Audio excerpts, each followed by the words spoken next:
국내 증시 개장 상황 특징 업종 알아보겠습니다. 네, SK증권 경인지점 이재규 차장 나와 계십니다. 어서 오세요. 이차장님. 안녕하세요. 네. 지금 이차장님, 지금 SK증권 이제 지점으로 가시고 나서 지금 고객들 좀 많이 늦었죠? 네, 좀 늘긴 했는데 아직도 많지는 않습니다. 많지는 않고 저기 고객들 뭐라고 할까요?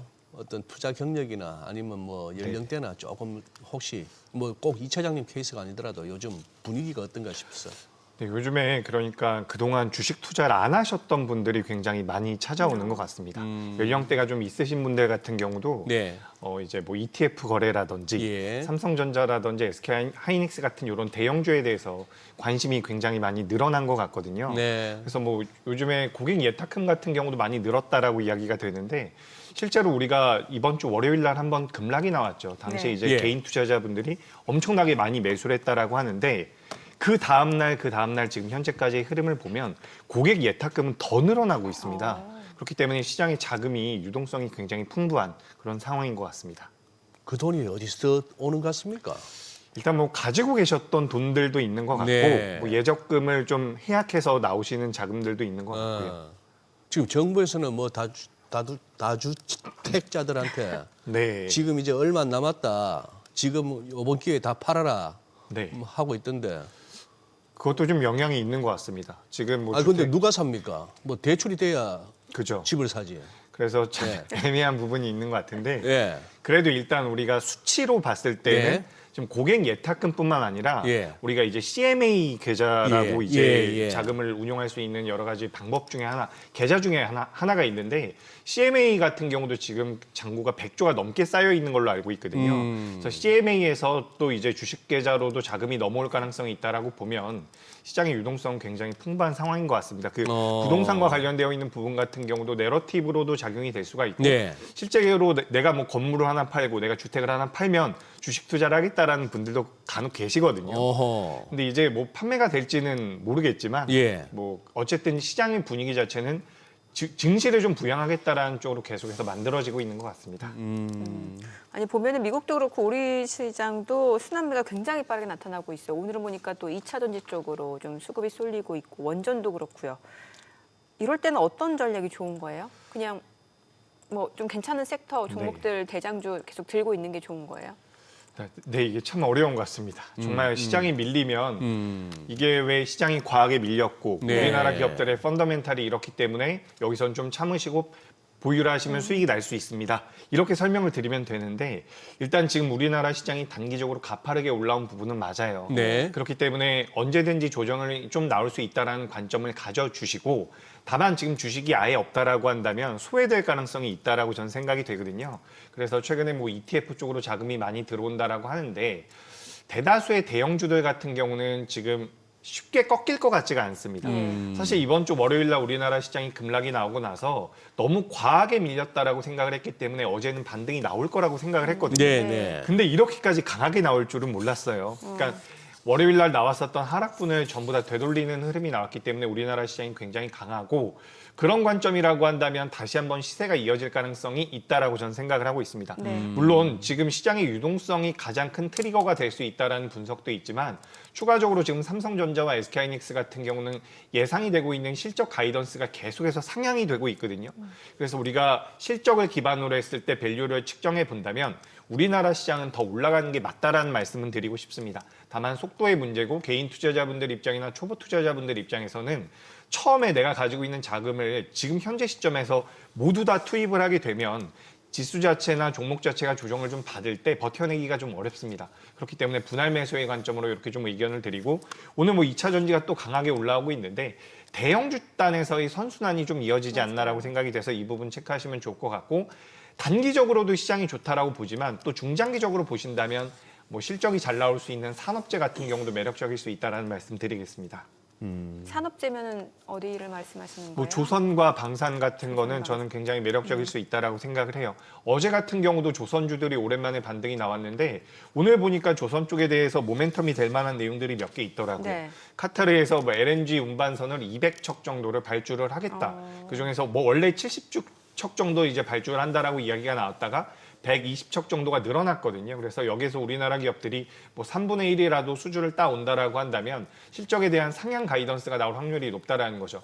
우리나라 기업들이 이제 뭐 도크가 전부 다 채워져 있다라고는 하지만 지금 계속해서 이제 증설 이야기들도 나오고 있거든요. 네. 최근에 뭐 우리나라 삼성전자와 SK하이닉스가 뭐 디램이라든지 낸드 쪽에 대한 쇼티지가 나오면서 증설을 하기가 어려운 상황이거든요. 실제로 지금 우리나라 삼성전자와 SK하이닉스가 가지고 있는 공장 자체에도 여유 공간이 거의 없다라고 이야기가 되고 있습니다.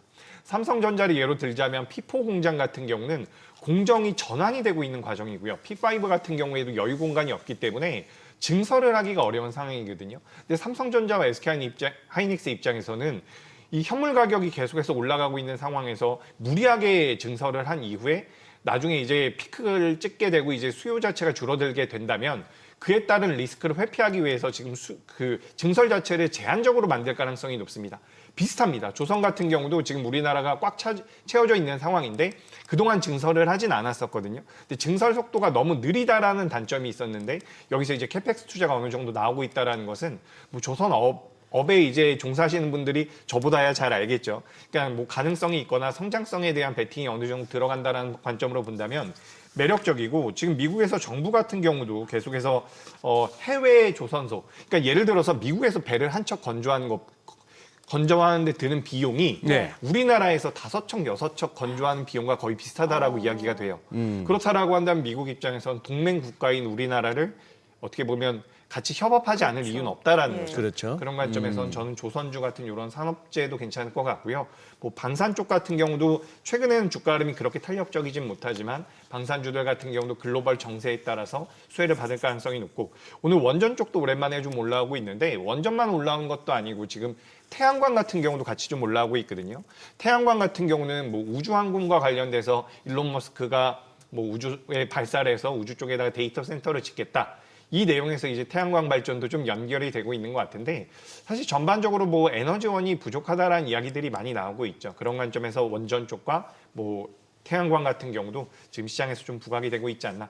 그래서 지금 삼성전자와 SK하이닉스가 없는 투자자분들 같은 경우는 소외감을 많이 느낄 수 있는 상황인데 그 외의 종목군들도 최근에 좋아요. 주가 흐름 잘 나오고 있기 때문에 선순환의 관점으로 본다면 대형주 위주로 그리고 우리가 조금 잊고 있었던 부분들이 이제 실적이 막 나오잖아요. 네. 실적 시즌에 실적적인 가이던스가 잘 나올 수 있는 기업들 위주로 보신다면 선순환 관점에서 우리 시장은 견조한 모습을 보일 확률이 높겠다라는 말씀 드리겠습니다. 네. 자, 지금 뭐 1분봉을 펼쳐놓고 이렇게 보고 있는데 지수가 춤을 춥니다. 춤을 추고 이제 뭐 외국계 국내 할 것 없이 삼성전자, 하이닉스 실적 전망치 상향하기 바쁘잖아요. 어떻게 보면 뭐 AI 붐이 이렇게까지 되고 데이터 센터 구축 붐이 이렇게까지 강하게 될 줄은 너도 모르고 나도 몰랐다 하면 할 말은 없어요. 할 말은 없는데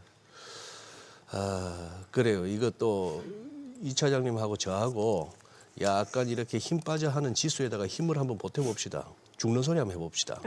죽는 소리 하면 또 시장이 갈 것 같은데 우리 밤꿀이니까 약간 조짐이 보이기 시작해요.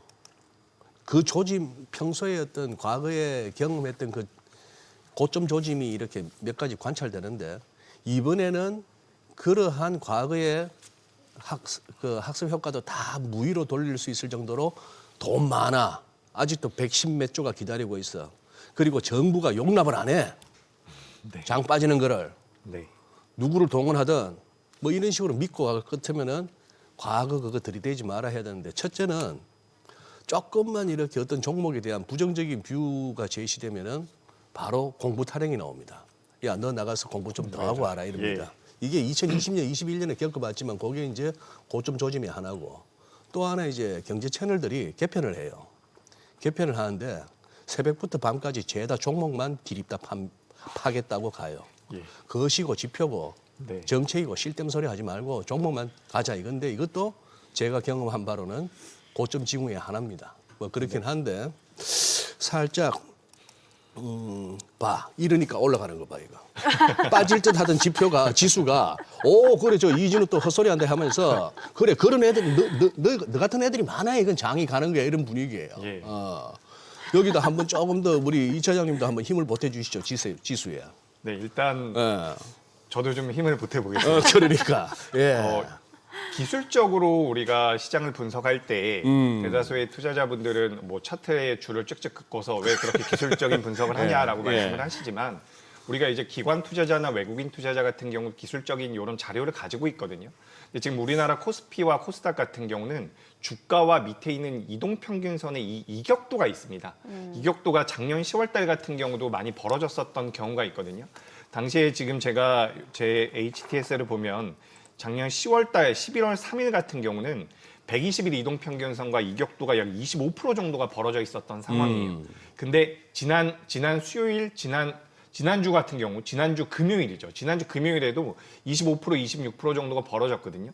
이런 상황이 되면 단기적으로 과열이라고 보는 부분들이 있습니다. 그렇기 때문에 기관들과 외국인들의 매도세가 좀 나올 수 있다라는 말씀 드리면서 저도 시장 상승에 좀 힘을 보태고 싶은데 네. 그래도 일단 좀 긍정적인 이야기를 말씀드리고 싶은 네, 것은 네, 시장에 네. 대해서 긍정적인 네. 말씀드리고 싶은 것은 우리가 이번 주 월요일에 급락이 나왔습니다. 네. 그리고 나서 화요일 같은 경우는 반등이 굉장히 강하게 나왔는데 미국보다 훨씬 더 강하게 나왔거든요. 그래요? 저는 실질적으로 우리나라 시장이 지금 상승할 수 있는 가장 큰 원동력은 결국에는 삼성전자와 SK하이닉스가 AI라는 큰 트렌드 안에서 가장 큰 실질적인 넘버가 찍히는 성장을 하고 있다는 부분입니다. 만약에 삼성전자와 SK하이닉스가 우리나라 기업이 아니었다라고 한다면 이렇게까지 미증시에 대비해서 우리나라 시장이 강하지 못했을 거라고 생각을 하고요. 그래서 그에 따른 수혜를 받을 수 있는 기업이 우리나라 1, 2위 기업이고 그 아랫단에 보시면 뭐 현대차라든지 2차전지라든지 그 더 밑으로 내려가게 되면 조선과 방산 기업들이 있는데 전부 다 이제 특색이 있는 기업들이라는 거죠.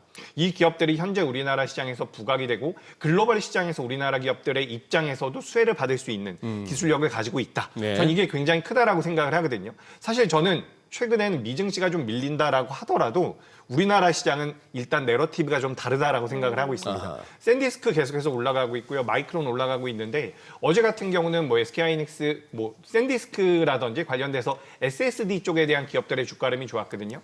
전 세계에서 랜드 쪽에 대해서 점유율 1위 기업이 삼성전자입니다. 약 30% 정도를 가지고 있고요. 마이크론 같은 경우 3위, 4위권의 기업이라고 보시면 좋을 것 같거든요.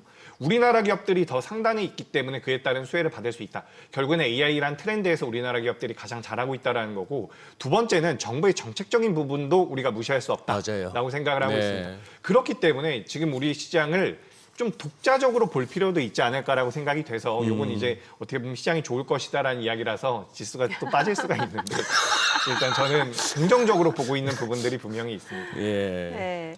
아니 이제 섹터 순환매도 빠르게 좀 일어나고 있는 상황에서 어찌됐건 좀 반도체가 약간 쉴 때 보면 우리나라에서 뭐 2차 전지라든지 아니면 자동차가 좀 움직여주고 이런 모습이고 바이오는 어때요? 바이오는 약간 좀 소외된 측면이 있는 것 같은데 물론 종목별로 이제 좀 다르긴 합니다만 뭐 앞서 ABL 바이오 주가 변동성도 굉장히 컸었고 또 그 이전에 알테오젠이 있었고 이렇잖아요. 네, 예. 어제 또 노보노디스크는 많이 빠졌던데. 네. 예. 지금 제약바이오가 두 번의 악재가 있었죠. 네. 알테오젠 같은 경우도 한번 로열티가 예상보다 줄어들었다는 내용이 있었고 예. ABL 바이오 같은 경우는 협력하고 있는 기업에서 ABL 바이오의 그런 기술 이전을 받은 물질에 대해서 요 임상 속도를 좀 조정할 수 있다는 내용들이 나왔거든요. 그런 내용들이 나오면서 뭐 알테오젠도 한번 급락이 나왔고 ABL 바이오도 급락이 나왔는데 현재 코스닥 기준으로 봤을 때 시가총액이 가장 큰 제약 바이오는 알테오젠이고요. 두 번째는 이제 삼천당 제약으로 올라왔거든요. 근데 삼천당 제약 같은 경우는 또 주가 흐름이 굉장히 잘 나오고 있습니다. 네. 전반적으로 이제 제약 바이오가 반도체라든지 실적이 나오는 업종들에 비해서 최근에 뒤처져 있는 모습이지만 그래 전반적인 기조로 봤을 때는 제약 바이오 같은 경우도 종목별 선별은 필요하지만 우상향은 다시 한번 만들어질 가능성이 높다. 라고 생각을 하고 있습니다. 이번에 그 케빈 워시가 지명이 되면서 시장에서 많은 이야기들이 있죠. 금리 인하를 안 할 수도 있다는 내용도 나오고요. 양적 긴축을 하겠다. 이런 내용들이 나오면서 또 금리 인하에 대해서 수혜를 받을 수 있는 종목들의 변동성이 굉장히 크게 나왔는데 그런 내용들이 월요일 날 나오면서 시장에 대한 그런 불안감이 굉장히 증폭이 됐었거든요. 네네. 근데 제가 앞서 말씀드렸다시피 우리나라 같은 경우는 다른 모멘텀이 더 강하기 때문에 케빈 워시 쪽에 대한 그런 부담이 되는 내용들이 큰 영향을 미치지 못했다라고 생각을 하고 있고 제약바이오 같은 경우도 비슷한 관점으로 본다면 케빈 워시로 인해서 금리 인하가 안 될 가능성은 전 낮다라고 생각을 한다라는 거죠. 케빈 워시가 아무리 매파적인 사람이라고 하더라도 극단적인 예를 들어보죠. 예. 저는 케빈 워시가 극단적으로 이제 매파적인 성향을 보이진 않을 거라고 생각을 하는데 만약에 극단적으로 매파적인 성향을 가지고 있다라고 하더라도 FMC 같은 경우는 혼자서 결정할 수 있는 게 없습니다. 그렇죠. 어쨌든 투표를 해야 되는 예. 부분이기 때문에 물론 방향성을 만들어갈 수가 있겠지만 투표권은 어쨌든 한 장입니다. 그렇기 때문에 우리가 큰 흐름 자체는 바뀌지 않는다라는 관점으로 본다면 금리 인하는 이어질 가능성이 높다라고 보여지고 제약바이오 같은 경우는 변동성이 크기 때문에 이제 투자하시는 분들이 삼성전자나 현대차나 좀 안정적으로 올라갈 수 있는 기업들을 좀 보다 보면 네. 상대적인 메리트가 좀 떨어질 수는 있거든요. 하지만 또 올라갈 때는 잘 올라갈 수 있는 쪽이 제약바이오이기 때문에 비중 조절을 어느 정도 하시면서 공략을 해보시면 전 제약바이오 같은 경우도 다시 한번 우상향이 가능하지 않을까라는 말씀 드리겠습니다. 네. 지금 이제 일론 머스크가 같이 소유하고 있는 스페이스X하고 이 스타트업 XAI하고 예. 이 이제 합병한다 뭐 이런 얘기가 들리지 않습니까? 네. 뭐 그리고 또 스페이스X 아직 IPO 일정은 안 잡혔나요? 금년에 하나요? 한 6월 정도 6월 정도에? 네, 6월, 7월 이렇게 좀 이야기가 나오고 있는 것 같은데 일단 스페이스X와 뭐 XAI가 합병을 하면 네. 우리가 기업들이 합쳐지게 됐을 네. 경우에 가치가 1과 1이었다라고 한다면 1 더하기 1은 2인 것처럼 가치가 책정이 되는 게 아니라 시너지 효과가 있기 때문에 네. 1 더하기 1은 3 정도로 우리가 책정을 한다라는 관점으로 본다면 지금 관련되어 있는 이벤트 같은 경우는 시장에선 부각이 되고 있는 것 같아요. 예. 그리고 이제 우리가 스페이스X뿐만 아니라 우주 산업 같은 경우는 원래 굉장히 많은 비용이 들었거든요. 그렇죠. 가장 비효율적인 운송 수단이다라는 말을 우리가 로켓 쪽이나 우주항공 쪽에 대해서 이야기를 많이 했었는데 과거에는 탐사 위주로 산업 진행이 됐었던 분야라고 한다면 이젠 실질적으로 산업을 만들겠다라는 내용이거든요. 재발사를 할 수 있고 발사체를 또 한 번 사용할 수 있는 상황이기 때문에 발사 비용 자체가 많이 줄어들었습니다. 네. 발사 비용이 줄어들었기 때문에 정말 많이 이제 우주로 인공위성을 올려서 거기서 무언가 산업을 진행을 하고 다른 행성에다가 이제 뭐 데이터 센터를 건설하겠다 이런 내용들이 나오고 있거든요. 근데 이게 굉장히 먼 이야기 같지만 또 그렇지도 않은 것 같습니다. 지금 미국의 FCC라고 해서 연방통신 무슨 위원회라는 네네. 그런 기관이 있거든요. 그 기관에다가 스페이스X가 100만 기를 띄우겠다라고 지금 승인을 요청했다라고 하거든요. 우리가 뭐 한 10,000기 정도만 올라간다라고 하더라도 시장에선 큰 이벤트가 됐는데 이번에 100만 기 이야기가 나왔다는 것은 예. 굉장히 큰 모멘텀이 될 수 있다라는 말씀을 드리고 싶고 예. 그런 관점에서 이제 우주항공 같은 경우는 산업으로 좀 변모하고 있다. 그리고 머스크 같은 경우도 계속해서 불가능에 가까웠던 일들을 계속해서 하나씩 만들어 나가고 있는 부분들이 있어서 관련돼서 이제 우주항공 쪽에 대해서는 저는 성장 섹터이고 최근에 주가 흐름 기준으로 봤을 때 너무 가파르게 올라온 부분들은 있지만 그래도 예를 들어 가지고 뭐 한국 항공우주 같은 기업들은 네.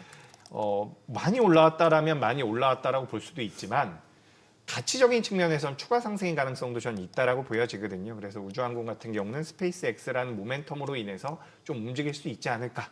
전 그렇게 판단하고 있습니다. 근데 우리 국내에 그 재료와 관련해서 요거는 관련주입니다. 한번 눈여겨보십시오 할 만한 종목이 있긴 있습니까? 기업이? 네, 몇 개 있긴 합니다. 근데 네. 이게 예. 정말 많이 올랐어요. 일단 이미? 미래에셋벤처. 이미? 네. 아, 뭐 미래에셋증권도 마찬가지고요. 그리고 HVM이라는 기업도 지금 주가가 작년부터 3배 정도가 올라왔거든요. 허허 벌써. 네. 작년 뭐 11월 달, 12월 달에 3만 원대 기업이었던 예. 기업이 9만 원대까지 올라왔기 때문에 HVM이라는 기업도 있고 스피어라는 기업도 있는데 또 이제 스피어 참 예. 자주 언급되더니. 예, 네. 좋습니다. 그리고 세아 베스틸 지주라는 기업도 관련해서 이제 많이 언급이 되고 있죠. 가치적인 측면으로 본다면 세아 베스틸 지주가 그래도 좀 매출이 나오고 안정적인 기업이라고 볼 수가 있는데 우주항공 산업이 너무 투자하고 싶다라고 한다면 전 ETF 보시는 게 좀 좋을 것 같아요. 예. 하기야 뭐 그 1120. 아니 근데 이자영님 질문지에는 없었습니다만 이 와중에 지금 SK텔레콤만 유난히 날아가는데 오늘 지금 장중 개장할 때 벌써 개법으로 출발해 많이 출렁거립니다. 여기 SK텔레콤만 특별히 움직일 만한 뭐가 있었습니까? 일단 SK텔레콤이 네. 그 엔트로픽이라는 AI 회사에 투자를 했다라는 내용들이 있거든요. 그러니까 그래요? 엔트로픽이라는 기업이 오픈 AI와 경쟁 구도에 있는 기업이라고 보시면 좋을 것 같습니다. 그래서 거기에 투자했다라는 지분 가치가 어느 정도 반영이 되고 있는 것 같고 전반적으로 SK그룹 같은 경우도 지배구조 개편을 좀 하고 있는 것 같아요. 산업 자체를 좀 획일화시키고 통폐합이라기보다는 일괄적으로 사업을 AI 쪽이라든지 뭐 그리고 반도체 쪽이라든지 이런 쪽에 대해서 약간 비효율적인 것은 쳐내고 그리고 효율적인 것을 살려내겠다라는 이런 관점이 좀 부각이 되고 있는 것 같거든요. 그래서 실제로 우리가 통신주가 아니라 지금 이제 SK텔레콤은 AI라든지 네. AI 인프라 쪽에 대한 기업으로 보시는 게 맞을 것 같습니다. 우리가 과거에 뭐 엔비디아 주가 많이 올라갔을 때 메타라든지 다른 기업들에 대해서 이야기를 했을 때 이 기업들이 DB를 많이 가지고 있다. 개인 투자자분들의 정보를 많이 가지고 있다. 개인 투자자가 아니라 개인 고객들의 정보를 많이 가지고 있다. 이런 이야기들이 많았는데 SK텔레콤 같은 경우도 엄청난 그런 고객의 정보를 가지고 있고 그런 정보를 통해서 AI 기반해서 성장을 한다라고 한다면 엔트로픽과의 그런 시너지가 나올 수 있지 않을까. 저는 그렇게 생각이 돼서 좀 독자적인 흐름이 나오고 있지 않나라는 생각이 AI라는 모멘텀으로 인해서 만들어지고 있다라고 보여집니다. 이 분위기가 흐름이 보니까 이제 그 우리가 일론 머스크를 갖다가 거의 일주일에 몇 번씩은 주식하는 분들이 입에 올리잖아요. 그 이름을. 이제 머지않은 이제 피트틸 타령을 할 것 같아요. 엔트로픽이 이제 슬슬 이제 좀 전면에 등장하는 느낌입니다. 근데 이게 제가 아까 전에 우리 스페이스X도 잠깐 이야기했는데 예. 살짝 우려되는 게 뭐냐면 스페이스X가 만약에 상장이 되면 우주항공 관련주들은 그때가 끝물일 수도 있겠다라는 생각이 들어요. 어디 미국 우리 다 전체적으로. 그러니까 큰 기업이 상장을 하게 되면 자금이 그쪽으로 몰려 들어갈 가능성이 네네. 높죠. 예전에 우리 2차 전지 때에도 LG 에너지 솔루션 상장되면서 자금이 한번 많이 몰려 들어갔던 기억이 있거든요. 근데 뭐 스페이스X도 마찬가지고 엔트로픽 같은 경우도 만약에 미국에 상장이 되면 미국이라든지 어디에 상장이 되면 일단 대여가 상장을 한 거잖아요. 예. 그때는 어떻게 보면 주가 자체로는 피크가 한 번 정도 나올 수도 있지 않을까라는 우려가 있어가지고 저는 상장은 좀 늦게 됐으면 좋겠다라는 개인적인 말씀을 드리겠습니다. 아, 새로운 뉴스라고 하니까. 그러니까. 예. 아니, 금융주들도 보면은 이게 딱 타이밍적으로 봤을 때는 이제 케빈 하우스 지명되고 나서 금융주들도 2월달 들어서 좀 가파르게 올라가거든요. 금융주 좋다는 얘기 많더라고요. 그죠. 금융주 중에서는 지금 업종 지수로 보면 증권 업종이 압도적으로 강한 모습입니다. 물론 지금 뭐 KB금융이나 신한지주 같은 경우도 오늘 신고가 나오는 부분들이 있거든요. 그래서 네. 금융 쪽과 이제 증권 쪽은 우리가 좀 나눠서 생각할 네. 필요가 있는데 증권 쪽 같은 경우는 아시다시피 거래 대금이 지금 시장에 굉장히 많이 붙고 있는 상황이기 때문에 기본적으로 수익성이 좋아지고 있습니다. 게다가 예전에 우리 방송에서도 한번 다룬 적이 있는데 거래 시간 자체를 늘리겠다라고 이야기가 되고 있죠. 그렇기 네. 때문에 또 증권주들은 수익성이 추가적으로 개선이 될 가능성이 높기 때문에 시장에서 좀 트렌디하고 성장할 수 있는 쪽으로 공략해 본다라고 한다면 뭐 반도체라든지 성장주가 있을 테고 좀 안정적으로 내가 수익을 가져가고 싶다라고 한다면 증권주들도 굉장히 매력적입니다. 그리고 지금 은행주들 같은 경우도 신고가로 올라가고 있는데 네. 요거는 뭐 사실 금리 인하에 대한 수혜를 받을 수 있다라고 분석을 할 수도 있어요. 그러니까 금융주들 같은 경우는 금리 인하와 금리 인상 각 케이스마다 둘 다 수혜를 받을 수 있다라고 우리가 분석은 할 수가 있거든요. 근데 기본적으로 우리나라에선 지금 3차 상법 개정이 3월 달에 진행이 될 가능성이 높고 그렇다라고 한다면 자사주를 많이 보유하고 있는 기업이나 주주환원 쪽에 대해서 앞장서서 진행할 수 있는 기업들을 본다면 또 우리나라 금융주들, 은행주들이 될 확률이 높거든요. 그런 관점으로 본다면 증권과 은행이 어떻게 보면 약간 상반되어 있는 그런 사업 구조를 가지고 있다라고 볼 수도 있지만 네. 비슷한 분야도 있고 추가적으로 각각 가지고 있는 상승 모멘텀은 있지 않나라는 말씀 드리겠습니다. 알겠습니다. 오늘 내용 잘 들었습니다. 네, 고맙습니다. 고맙습니다.